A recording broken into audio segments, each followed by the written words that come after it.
I'm Joe Kreisberg, board member of NACEDA and president of the Massachusetts Association of Community Development Corporations.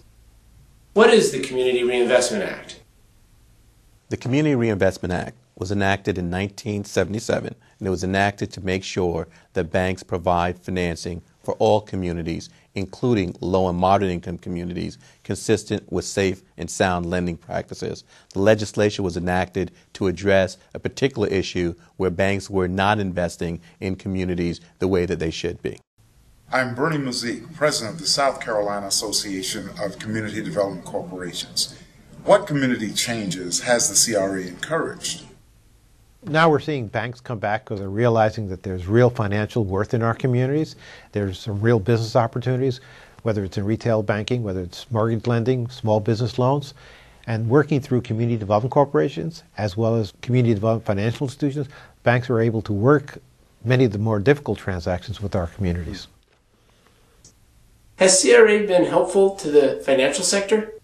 From my perspective, the Community Reinvestment Act has been very helpful in giving guidance to the financial services sector in that we're starting to look at the holistic approach to serving community needs. We provide products and services catered to the individuals, the businesses, the various institutions that are in those communities, including schools and other organizations that need financing. And CRA has been a catalyst for the development of those communities.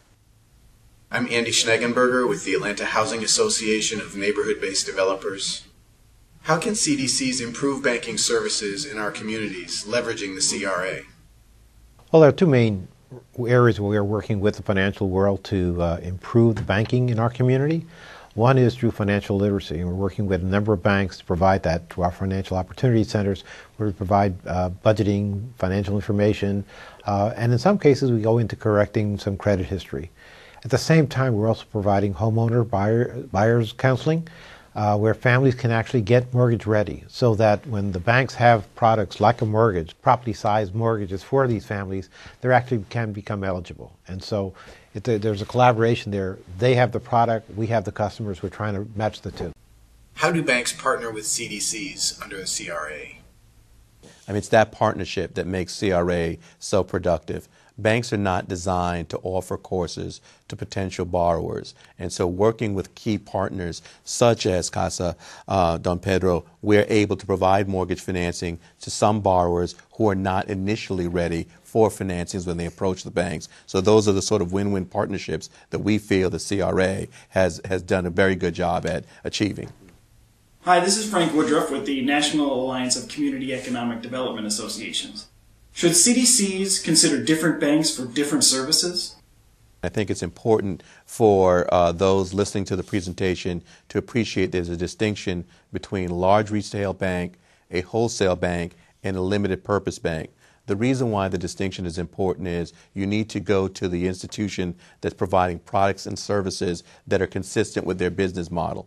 Citi operates as a large retail bank, so we make products available that include mortgages, small business loans, large commercial and industrial loans. Citi focuses on a couple of priorities. They include affordable housing, economic development, job creation, and community services. Hi, I'm Gloria Bruce with East Bay Housing Organizations. What's an example of a banking transaction encouraged by CRA? There are particular transactions that I'd like to highlight. One involves Citi's financing with the New York City Housing Authority of about 20,000 units for the benefit of 46,000 residents. It was a $90 million transaction. It was a cutting-edge transaction because as we see federal, state, and local budgets decline or reduce, Citi was able to provide the financing in this particular transaction to help a local housing authority rehabilitate buildings that would not have been rehabilitated absent the lack of funding that the federal government was no longer providing. I'm Lisa Hasegawa, the Executive Director of the National Coalition for Asian Pacific American Community Development, National Capacity. How can CDCs learn more?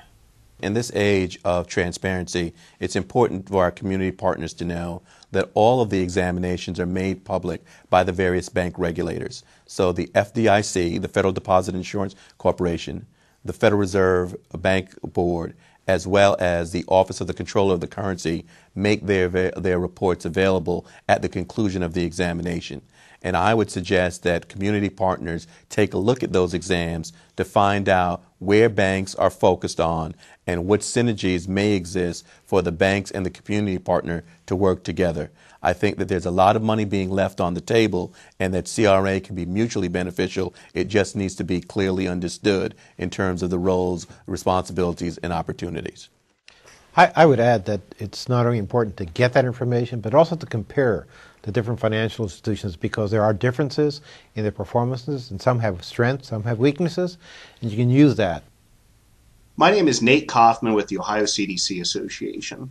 How can CDCs maximize their effectiveness when working with banking institutions?